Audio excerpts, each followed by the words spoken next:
Hello and welcome to Sunday. Let's see. So this is the second one I'm doing today, and it seems to work out pretty good because my voice is all warmed up, my eyes are warmed up to follow the page. So hopefully, we're really good. Um, so last week was a shorter episode. And that was just where it ended. So there we go. Because this time we have chapter 23, Make It Rain, and this is longer. This is more like a 6,000 word chapter. So anyway, and that's generally where I'm trying to keep them, like 6,000 words now. Let's see what else is going on. I know that everybody is jumping into the Google Docs and making edit suggestions, and I deeply appreciate that. I will read all of them when it's time at the end to actually, turn it into a book and do all that. But at the moment, I'm not reading, not getting into the edit mind, and just skipping them. So please don't feel like I'm ignoring them. I really appreciate it, and it will really come in helpful later. Okay, so where we left off was Jason is in a bad way, and so his body is basically shutting down from being whipped around quite viciously. Annabeth is hanging in there. They're almost done with the ants, and so here we go. Chapter 23, Make It Rain. I'd made it. I'd almost seized up and turned into a dead weight, but I'd held on. Now I just needed to breathe through the pain and give myself a chance to recover. T, I called. It's all up to you now. Rest as long as you can, he instructed, and I'll see what I can do. I was still in my weird spiritual space, so it was easy to close my eyes and let my physical core relax while my magic side kept watch. Annabeth kept after her last ant until she got the new magic combo to work again. This time it was even more powerful, and the last red eye died right away. You okay? She asked, peering down at me. No, I replied, trying to shake my head, but it hurt too much. Stay here, she instructed. I'll take care of the rest of them. I tried to smile in agreement, but it felt more like a grimace. She just nodded and used her echolocation to target the nearest ant going in a circle. Two more red eyes came down the tunnel and tried to crash the party, but my flashers and miners quickly took care of them. They joined the queue of ants, they joined the queue of enemies, waiting for Annabeth to give them a little hammer time. She got better and better at doing her sonic strike, and soon it was triggering in the first couple tries.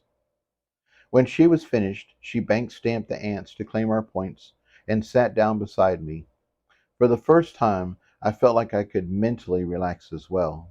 I still felt as though my body had been trampled on by an entire herd of horses, so I continued to push out my awareness into my connections and my bubble of magic senses. Annabeth reached over and held my hand in support as she started humming. I saw the healing rune charm she'd made kick into action, so she must be feeling rough too. That made sense, as she'd also been part of the whiplash experience. Even if she hadn't been the fulcrum, still would have been tossed around and subjected to several G's of force. Since she'd given me access, I let my spiritual sight roam through her body, looking for problems. I didn't see anything majorly wrong, but that got me thinking about my own body.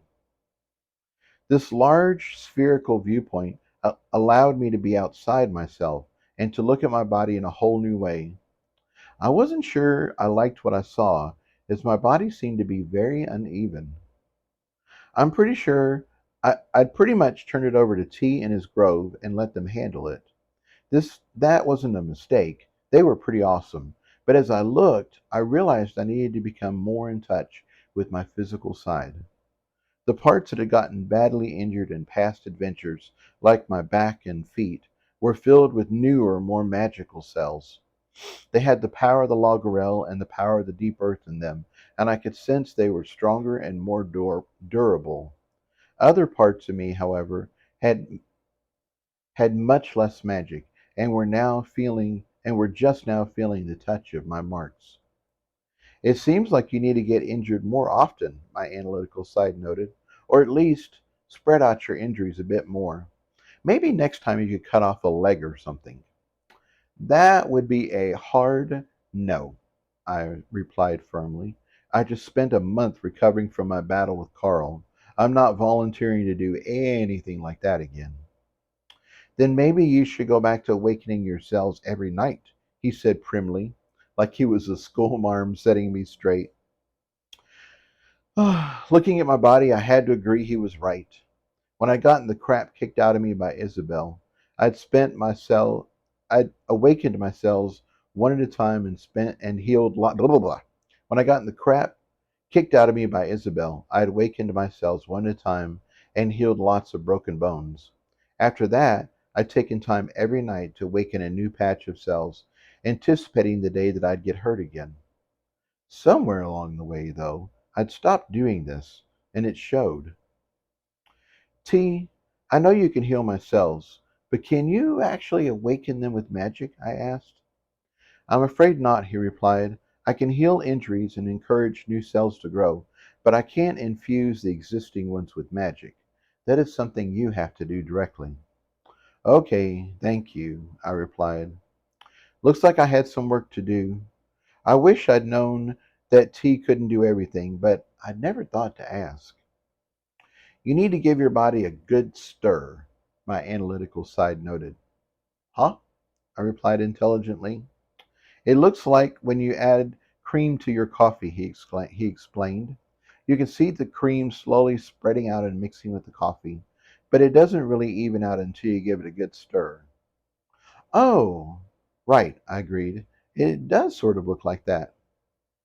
Not that you can really stir all your cells around, he continued, but you can spend the time to infuse the rest of your body with magic. That way it will recover faster as well. Speaking of recovery, I switched back to tea.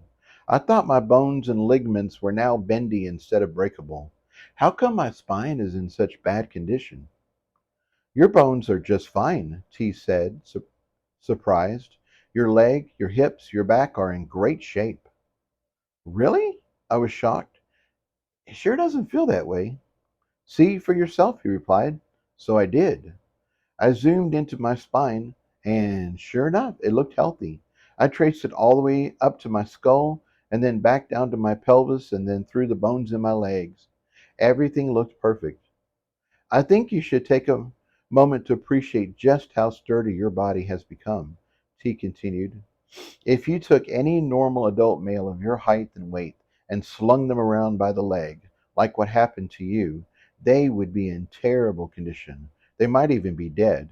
Their leg would have snapped for sure, and the centrifugal force might even have ripped off the whole limb. That would actually that would actually have been a lucky outcome for them. If their leg had stayed attached, it's likely their spine would have separated and their head might have torn off. Really? I gulped. That sounded terrible. Why do you think dogs shake their heads when they have a chew toy? My analytical side continued. It's their natural killer move if they live in the wild. Actually, shaking one's prey is a finishing move for a lot of predators. That ant was doing a lot more than trying to disorient you. It was trying to kill you. Oh, I said softly.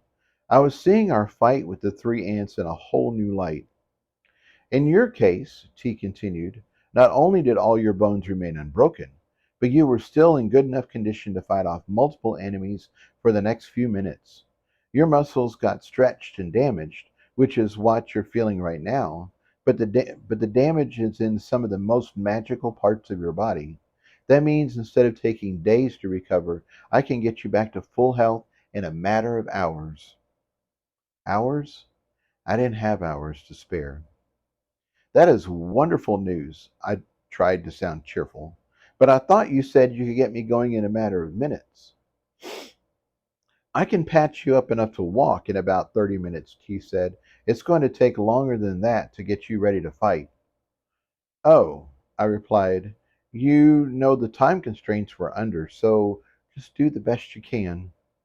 I certainly will, T replied. I know how important this is and that you need to be battle ready as soon as possible. Be assured that my grove and I will do everything we can to make that happen.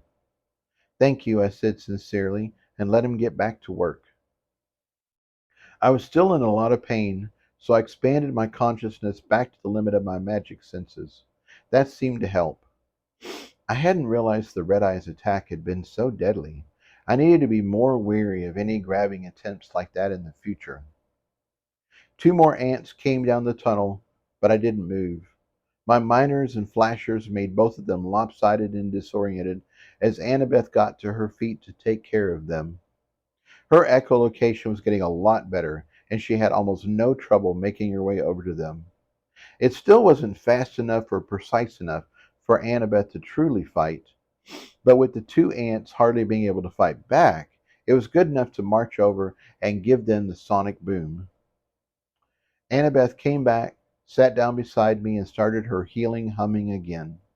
My pain was subsiding, and I was actually feeling fairly peaceful. I thought about awakening some of my cells while I waited, but I wasn't sure about starting such a big job in the middle of a quest. It was going to take weeks of effort to even out the magic absorbed by my physical side. Just so you know, Annabeth paused her humming, it's taking a lot of my magic to knock out these ants. My sonic strikes are very effective, but they're not that efficient. Really? I asked, surprised. I had thought she was doing fine. I checked out her pink magic matrix, and sure enough, it was looking faded.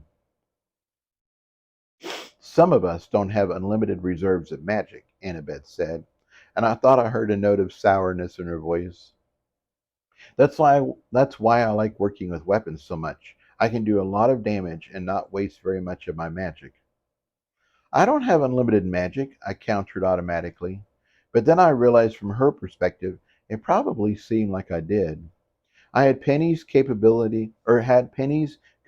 to tap into, and even Aggie's if I really tried. He was much farther away, so transferring magic was a lot harder. But since I was his source, I could do it if I needed to. I'm also trying to heal, Annabeth continued, but I don't think I'm in as bad a shape as you are, but I'm a long way from perfect. What I'm saying is that I'm making this work for now, but I really need you to start taking out red eyes as soon as you can. Her voice started to break, and for the first time I understood how close she was to shutting down. She was putting up a brave front, but she needed me back on my feet as soon as possible. Thank you for letting me know, I messaged her as I gave her hand a comforting squeeze. Since my awareness was primarily in my magical senses, I found it much easier to message than to physically speak.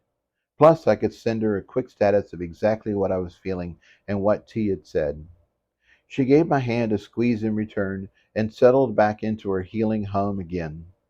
I kept an eye out for any approaching danger as I thought about what else I could do to help. T was right. Going from this level of pain and debility to being able to fight in several hours was a freaking miracle. I was very grateful to T and his grove, but I felt like I should be able to do more. I could spend my time repairing the cells myself, but that didn't seem like it would make that much of a difference. T had already mapped out my body, and he was already hard at work repairing the injured cells.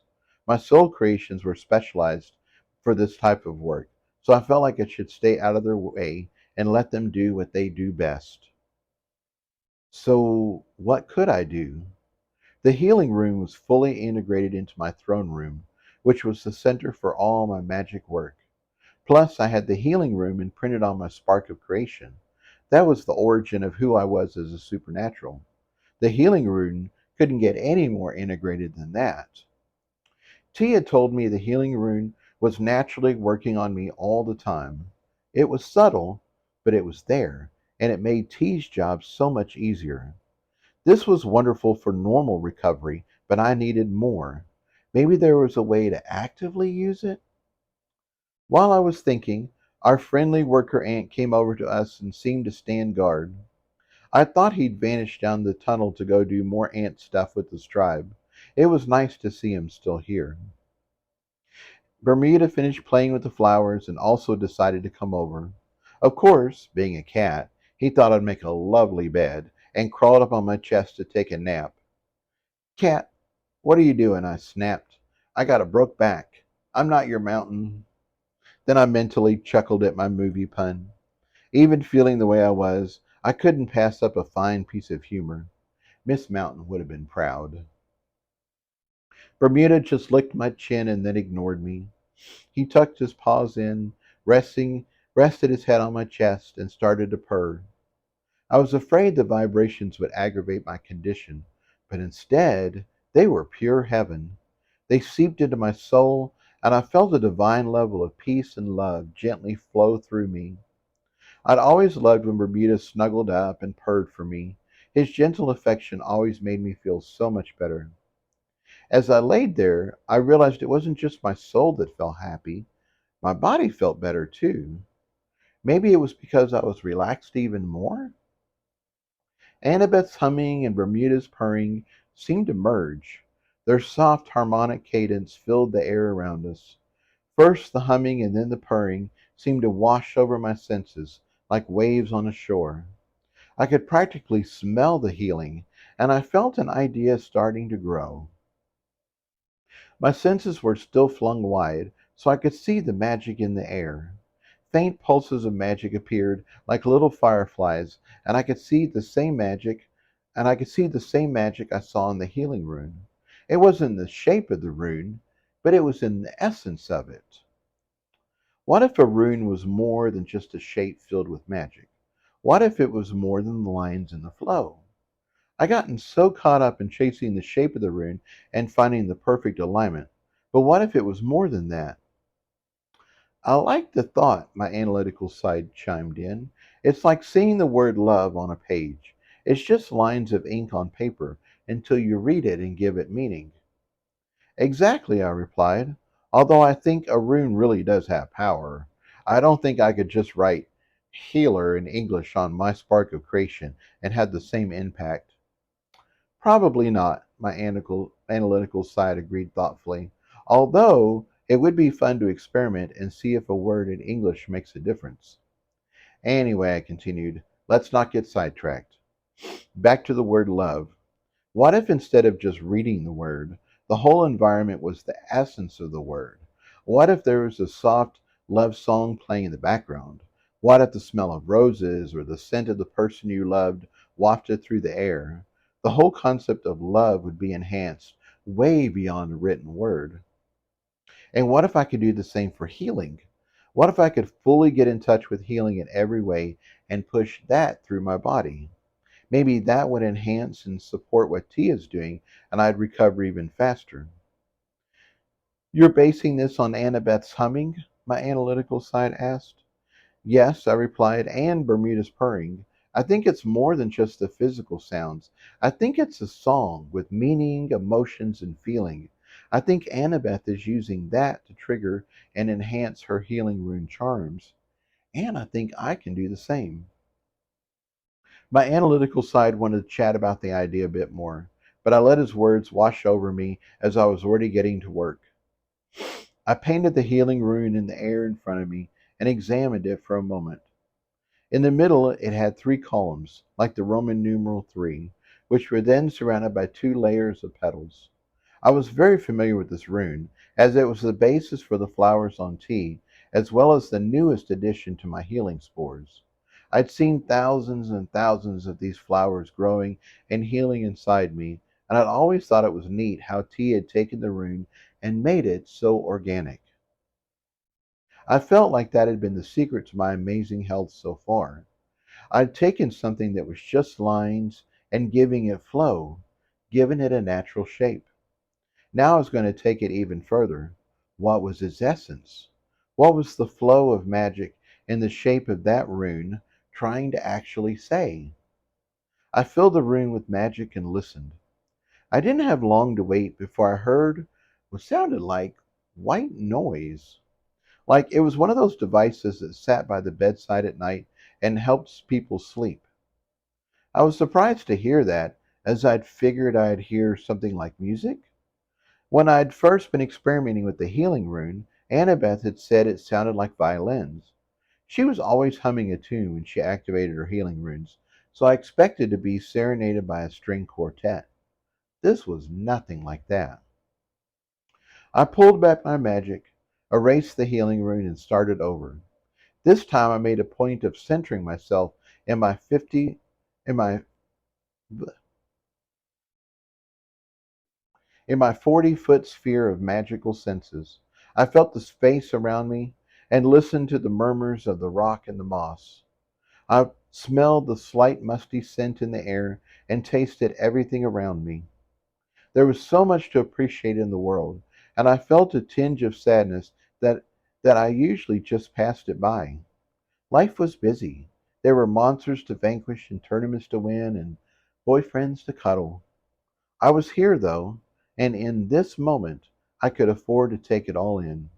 I laid there and existed. I breathed in the space and let it become a part of me, while I became a part of everything around me. Thoughts appeared as my mind wanted to pick apart pieces of the world around me. I simply noted the points of interest and then let them go. I'd learned about meditation and how to do it from a book, but I'd never been successful before. My mind was always racing from one thing to the next, finding patterns and teasing new adventures of study. Now that I was outside my body and existing in such a bigger space, I found meditation to be much easier. Somehow, there was more of me. My mind could settle down, and a feeling of tranquility swept over me. I was centered. I was content. I let myself sit for a long minute and appreciate this new experience before finally turning to the matter at hand. This time, I formed the healing room inside my physical body. That's what I needed. That's what needed healing after all, and filled the room with magic. This time, when I listened, I heard it clearly. It was the sound of summer rain. It wasn't a hard rain, the kind that overflows rivers and washes trees away. This was a soft, soaking rain. It's the rain that blankets the fields and the forest, the rain that soaks into roots, creating an explosion of greenery and growth. It's a type of rain that, when it passes, leaves a rainbow in the sky and smells like the promise of a new beginning. Speaking of passing, the rain from the healing room faded away, and I felt the warmth of the sun. That was unexpected. Did the healing rune change over time? Did it have a cycle? The warm sun stayed for a while, drying the land and providing energy for new growth. Then it faded, and I felt the healing rune settle into a cool night. Somehow, I knew this was when the real change happened. Then the morning arrived, and the soaking rain started again. It was a cycle, like a healing dishwasher. Fascinating. I stayed with the rune and went through the cycle again. This time I engaged even more with my senses. What did it taste like? What was its scent? The active meditation drew me in. When I had it all together and I wasn't gleaning any new insights, I gathered up the magic and pushed it out into my body. What was that? T exclaimed. I didn't want to lose my focus, so I didn't reply right away. Instead, I expanded the rune, gathered the magic from the cycle, and pushed even more into my physical side. Whatever you're doing, keep it up, T said enthusiastically, and that is what I did. I expanded the rune again, so it filled me from head to toe and cycled again. That's when I realized I could go even further. My body was already filled with healing flowers, courtesy of T and his grove, and I could use them. I released the giant rune and instead mentally gathered up all the thousands and thousands of tiny organic runes. I synced them up so all of them were raining, shining, and resting in the same cycle, and then pushed that out to my whole body. It was glorious. Like I'd invited a choir of angels inside me, and they were singing in divine harmony. Wow! T was freaking out. Wow, wow, wow. Then I understood something else. I was treating the rune like it was an add on, like the flowers were somehow different than me. I was treating the healing energy like it was something I needed to gather up and push out to the real part of me. But that wasn't the case. The healing rune was part of my spark of creation. The healing rune was part of the fabric of my throne room. I was the healing rune. I didn't need something else to start the cycle. I was the cycle. And with that, my whole body became the rain. Healing magic soaked my cells, and they drank it up like thirsty flowers in a field. They warmed with the sun and baked in all the new power. Then they rested in the cool night, giving them a moment to fully absorb the energy and acclimate to the new normal before the cycles started again. I was so far gone in the meditation. I was too far gone in the meditation to use my words, so I spoke to T with images and feelings. He replied the same way with images of just how powerful a difference this had made on his end. He was tapped into every cell of my body, and the level of detail he communicated was staggering. Of course, he was currently focused on the damage at the moment, and the Grove was treating the cells differently depending on how much magic was already contained in the cell. Cells with my magic and the magic from my marks recovered over 10 times faster than my other cells, but even those cells were enhanced from that of a normal human's. With T's insight, I could see just how far I'd come. Even without actively awakening cells, it was still happening as a background process. The magic from my matrix was spilling over to my physical side. Every time I upgraded my matrix, the process was happening faster and faster. Basically, the magic was burning out old weak cells and encouraging fresh growth. The new cells were stronger and held slightly more magic than the ones they'd replaced. They also picked up some of the magic from my marks. I was excited because it meant that every day I was getting stronger and quicker. More importantly, I could heal faster. It also confirmed why I was eating so much. My cells needed nourishment to grow, so my body was constantly telling me I was hungry. T had already told me this before, but looking at my body this way, I understood it on a whole new level. Now I had the base concept. T shared with me the difference he was seeing from my healing cycle. This new energy was giving my existing cells exactly what they needed to recover.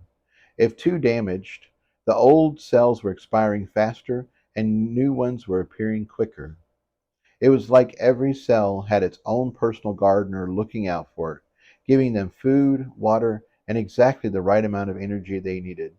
With this level of attention, my body was recovering twice as fast as before, maybe even faster. I shared happy, excited thoughts with T as I continued to work the healing cycle. More enemies showed up. They were quickly distracted by my flashers and miners, and Annabeth left to vanquish them and returned a few moments later. She was trying to stay strong, but she groaned as she sat down and then sighed as she took my hand again. Before she resumed her own healing meditation, I started messaging all the insights that I'd discovered. You're sending complex images and concepts, my bank crystal warned. These are costing much more than your regular update messages. Thanks for letting me know, I replied. But if Annabeth can figure out how to use this cycle for herself, it will be well worth it. It took Annabeth several moments to absorb and understand what I'd sent, but then she got excited. Jason, this is a genuine breakthrough, she exclaimed. I'd have thought that somehow my heal I'd thought that sometimes my healing runes felt different, but I just figured it was my imagination playing tricks on me. Now I know that it's a cycle. I should be able to improve my healing a lot. She wasted no time using the new information, and I heard her humming shift as she attempted to follow the cycle. I could see her magic churning, and it seemed like she was having trouble finding her way through the new process. Would you like me to try my new healing cycle on you? I asked. That would be wonderful, she replied. You're in awful shape, though. Are you sure you can spare the attention? I was deep in meditation, so I didn't reply directly. Instead, I sent a quick message of affirmation and then visualized a giant healing rune inside her. I filled it with magic, kicked off the cycle, and pushed the energy into her body.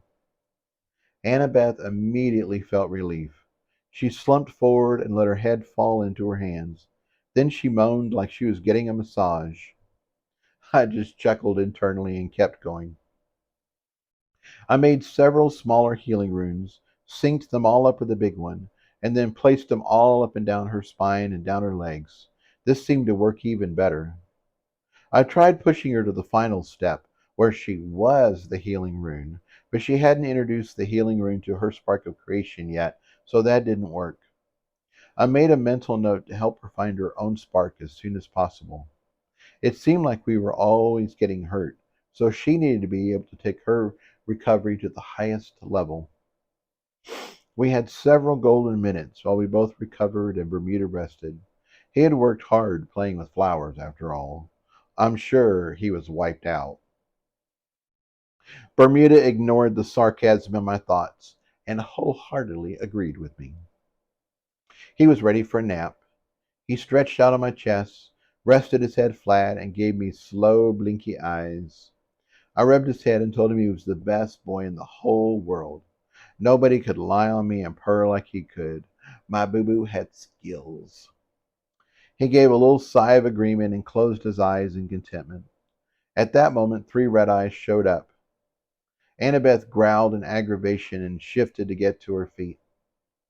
I'll take care of them, I messaged. You stay here and keep cycling. I'll be right back. She nodded gratefully and relaxed again. I gotta go, I told Bermuda and tapped him on the head. One eye opened and he gave me a baleful stare. I'm sorry, dude. It's not me. It's them. I gestured towards the red eyes. He shifted focus and glared at our advancing enemies. If looks could kill, they probably would have exploded with extreme prejudice. He sighed again and then popped into my throne room. He curled up on the giant cat bed and ignored me and everything else going on. Have a nice nap, I told him as I got to my feet. My flashers and miners had already unbalanced the red eyes, and one was running into the wall and two were going around in circles. Since I had a moment, I pulled my awareness back into my body and gave a careful stretch. I still ached a bit, but I no longer had the screaming pain of before. I wasn't 100% yet, but this was fantastic. At least I could move and fight. I limbered up a bit more, being careful not to pull any of my recently healed muscles, and then walked over to the first enemy. He was so focused on getting away from the flasher, he didn't pay any attention to me. A quick saber saw to strike to the neck, and he was done. I bank stamped him and moved on. The next two were a bit harder, but they soon fell to my saber saw as well. I loved how well my spikes cut. It felt like I had short lightsabers coming out of my knuckles. They were so awesome. When we'd stopped at the wet's edge, I thought that nothing much could come from it. I thought the test was a nice confidence booster and would help me get over being so badly injured. I never thought I'd end up with a whole new method of attack. I loved Spike I loved Spike and the Knuckle crew in Pierce mode, but I think I liked them in cutting mode even better. Plus, I'd had a whole epiphany about being connected, which led me to my healing cycle.